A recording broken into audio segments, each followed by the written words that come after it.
Right now, 22,000 commercial aircraft are in the sky. Then, in one impossible moment, every engine goes silent. But the planes are just the beginning.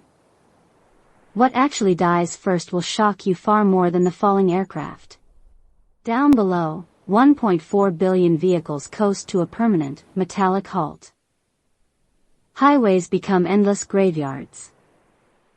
Cities become concrete cages. The intricate global supply chain doesn't just fracture under the weight. It simply vaporizes. But the true horror isn't found in the silent streets.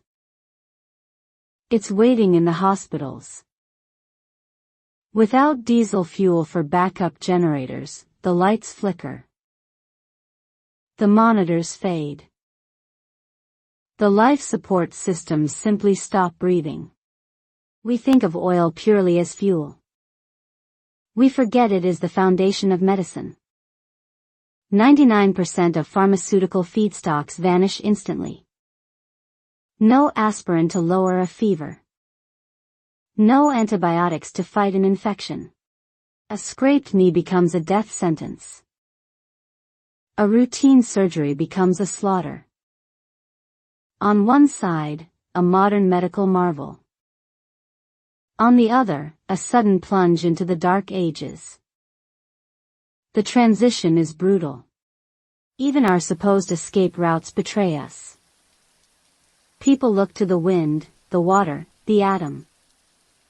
But without petroleum-based industrial lubricants, the turbines of non-oil power plants scream, seize, and shatter into useless shrapnel.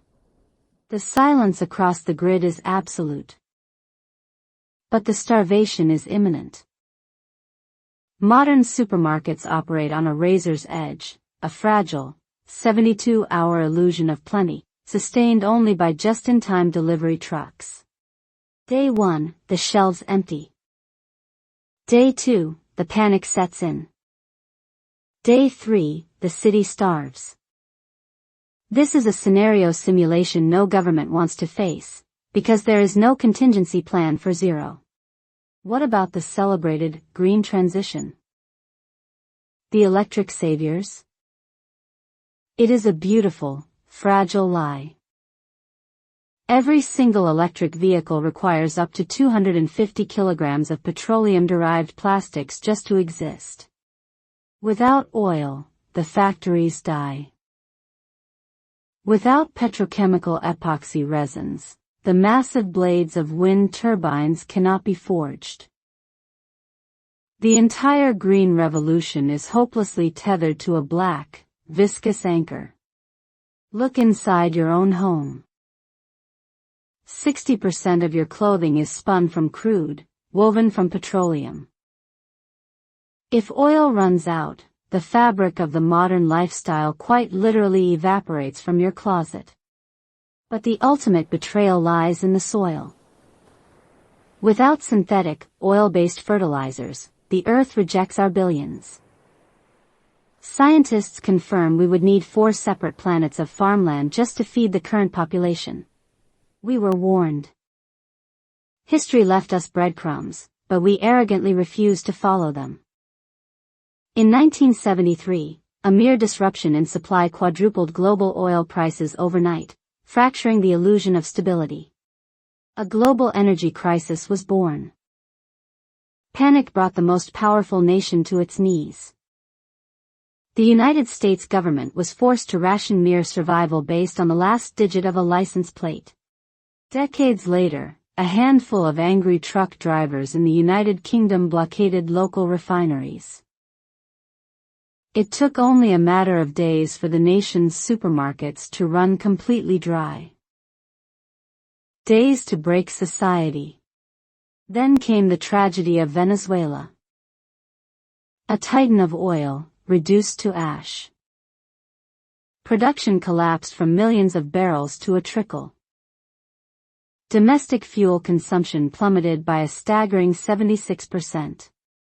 The supply chains paralyzed. The shelves were stripped bare. 8 million desperate refugees fled into the night. A whole nation, suffocated to the point of death by the loss of one single resource. These weren't anomalies. They were rehearsals. Terrifying glimpses of the total oil disappearance that waits patiently in the shadows, ready to dismantle everything we have built in a matter of hours. When the dust finally settles, the mighty will fall. And the forgotten will rise. The immediate collapse of global supply chains triggers the most counterintuitive wealth transfer in the history of human civilization. On one side, starving billionaires in glass towers. On the other, the Amish. Stripped of diesel tractors and electric irrigation, modern industrial megafarms become nothing more than vast graveyards of useless, rusting iron. But Amish agriculture doesn't flinch. Utilizing deep-root dry farming techniques and horse-drawn plows, they are entirely decoupled from the petroleum bloodline. Their harvest continues, deaf to the screaming of the modern world. They harvest massive, 80-pound ice blocks from frozen ponds to preserve their food. Overnight, these quiet, off-grid communities transform into the richest, most powerful agricultural empires left on Earth. Out at sea, 50,000 massive diesel cargo ships become floating tombs.